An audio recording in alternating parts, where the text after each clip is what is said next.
দর্শক, আপনারা জানেন যে প্রেস ক্লাবে প্রতিবন্ধী এবং অটিস্টিক বিদ্যালয়ের শিক্ষকরা আন্দোলনের দাবিতে তারা কিন্তু মাঠে অবস্থান করেছেন এবং সেই ক্ষেত্রে কিন্তু একজনকে যিনি এই আন্দোলনের নেতৃত্ব দিয়েছেন, একজন শিক্ষিকাকে ইতিমধ্যে নিয়ে যাচ্ছেন এবং আমরা সেই দৃশ্যপটই আমরা দেখতে পাচ্ছি। এর পুরো চিত্রর ব্যাপারটা যদি একটু বলি, সম্ভবত তাকে কি গ্রেফতার দেখানো হয়েছে নাকি আসলে থানায় নিয়ে তাকে জিজ্ঞাসাবাদ করা হবে, এর কোনো বিষয় আমরা জানি না। তবে এর বাস্তব হয়তোবা কিছু আপনারা জানতে পারবেন। একটু দেখি আমরা চারপাশে।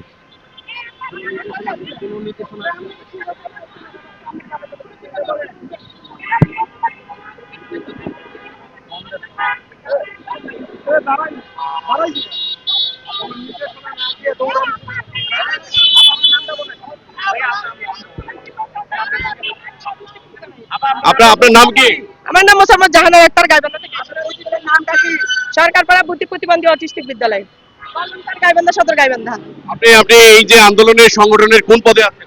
আমি কোনো পদে নেই, শুধু সাধারণ শিক্ষক। আমি বেতন চেয়েছি, বাবার কাছে ভাত চেয়েছি, এর জন্য কন্যা হয়ে বাবার কাছে ভাত চাও কি দোষের? এখন রাস্তাঘাট পুলিশে বলছে আপনারা রাস্তাঘাট অবরোধ করে আপনারা আন্দোলন করছেন। দর্শক, আসলে ওনাকে আসলে কি গ্রেফতার করা হয়েছে নাকি আসলে তাকে থানায় নিয়ে সোপর্দ করা হবে, কোনো বিষয়ে এই মুহূর্তে আমরা আসলে কোনো তথ্য পাইনি। তবে যেমনটা জানতে পারছি, তাকে হয়তো আন্দোলনের নেতৃত্ব দেওয়ার কারণে হয়তো বা পুলিশ তাকে ইতিমধ্যে নিয়ে যাচ্ছেন। কোথায় নিয়ে যাচ্ছেন তারও বিষয়টি এই মুহূর্তে আমাদের কাছে কোনো তথ্য নেই। তবে সম্ভবত তাকে জিজ্ঞাসাবাদ করা হতে পারে, কারণ বলা হচ্ছে যে এই আন্দোলনের নেতৃত্ব দেওয়ার কারণে এবং ব্যাপকভাবে জ্যাম সৃষ্টি করার কারণেই আসলে এই কোন একটি ইস্যুকে কেন্দ্র করে হয়তোবা তাকে ইতিমধ্যে পুলিশ নিয়ে যাচ্ছেন।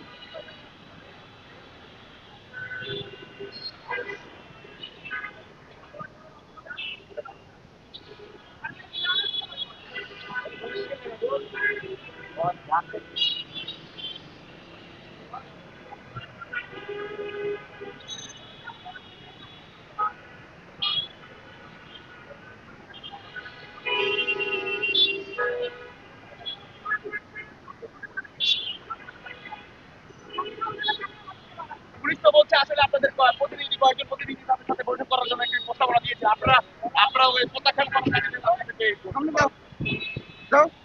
এই বিষয়ে আপনি কি বলবেন? এই বিষয়ে কি বলবেন আপনি? আমরা 22 বার আন্দোলন করেছি, 22 বার প্রশাসন আমাদেরকে সচিবালয় লেখা ছেড়ে দিয়েছে, তারা আশ্বাস দিয়েছে যে আপনাদের বিষয়টা আমরা দেখবো, বারবার দেখেছে, কিন্তু আমরা কোনো বেতনও পাইনি। এখন কি আপনাদের আটক করা হয়েছে? না না, আমি বলতে পারছি না, প্রশাসন আমাদের বলেছে আমি এই অবস্থায় আছি, এখন খারাপ প্রশাসনই বলতে পারে।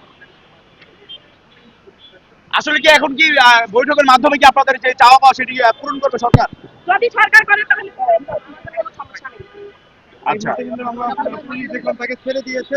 আপনাকে তো কোনো ই করা হয়নি, আপনাকে ধরে নিয়ে গেছে বা আপনাকে আটক করা হয়নি, এই বিষয়ে আপনি কি বলবেন? আসলে আপনাকে কি আসলে আমরা তো কোনো দোষী নই, আমরা অপরাধী নই, আমরা এসেছি বেতন ভাতা চাওয়ার। দর্শক, আমি একটু জানিয়ে রাখি, আসলে তাকে কোনো ধরনের গ্রেফতার করা হয়নি, বরং তাকে ইতিমধ্যে প্রশাসন ছেড়ে দিয়েছেন। এবং এর চারপাশে যদি আমি একটু বলি যে আন্দোলনটাকে হয়তো বা কিছুটা প্ল্যান করার জন্য হয়তো বা প্রশাসন বাধ্য হয়েছেন এই ধরনের সিদ্ধান্ত নিতে।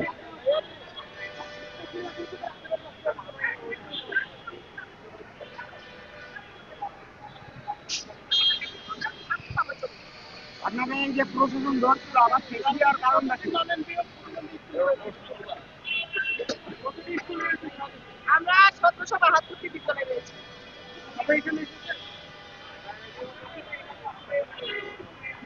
এই ছিল আসলে